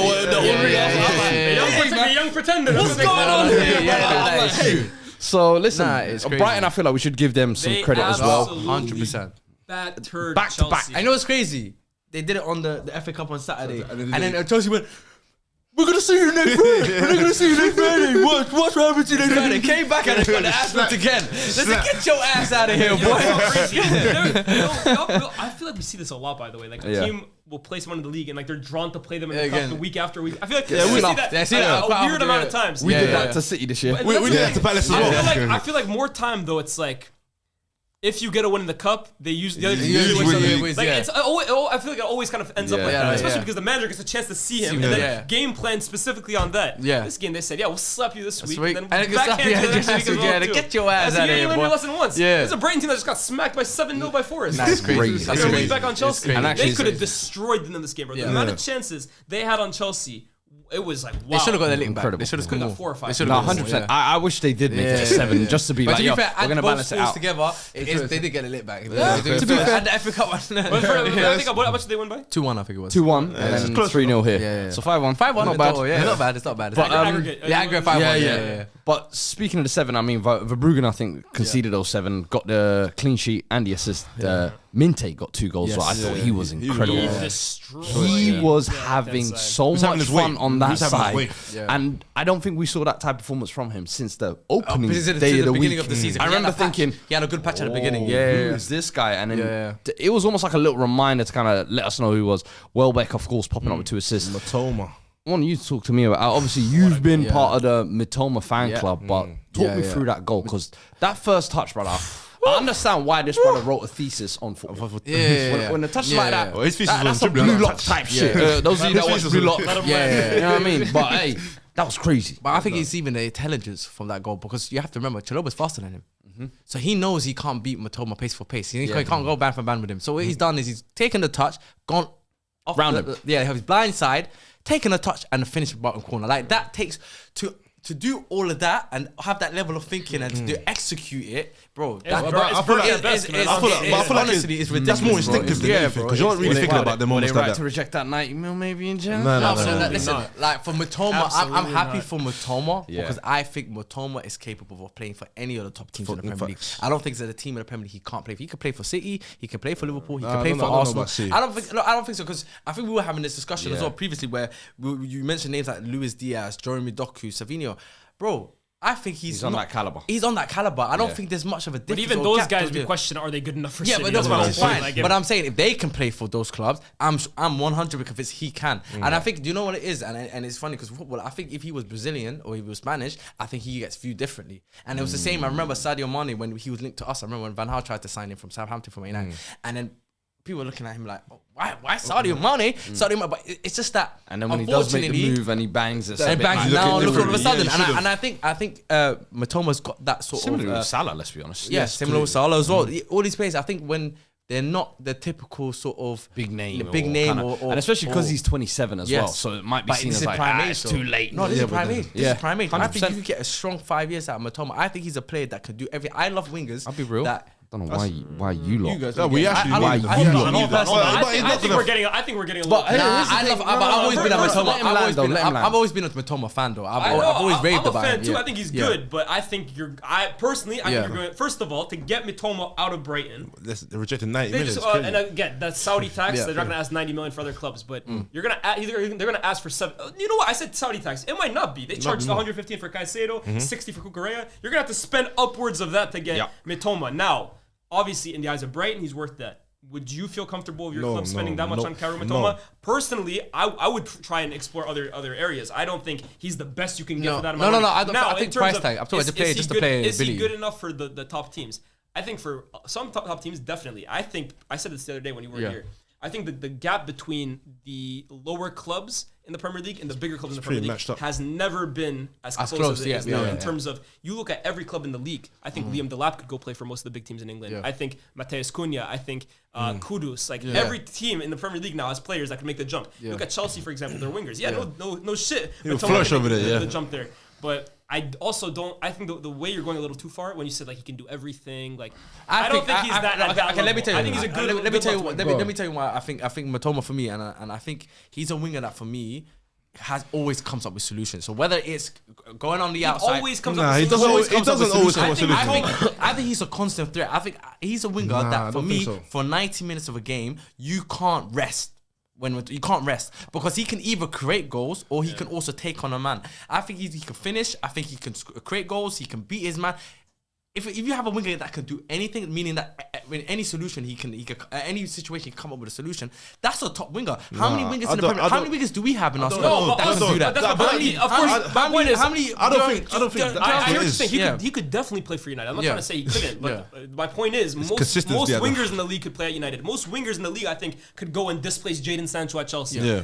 My whole thing is, I also think him playing at Brighton, like you saying, he's always coming up with solutions. I don't think he is always coming Thank up with you. solutions. I think there's a lot of games where Yeah, Matoma he goes on the quiet. radar, and the fact is, we're not watching him every single That's week. true. We're like, he isn't Okay. having maximum eyes on him. Can That's I my say one thing though? Do you think if Matoma was to go to a functioning team with a high, Name me the higher club. quality, Name like me the Man club. City, like Man City, for I don't example, think or he- Liverpool, I- or even No. Liverpool. Let's say he's a Luis No. Diaz replacement. Let's just say, for example, Would he do bad at Liverpool? Absolutely not. Do Yeah. I think he's the best Liverpool could get in that area, especially No. for that price tag?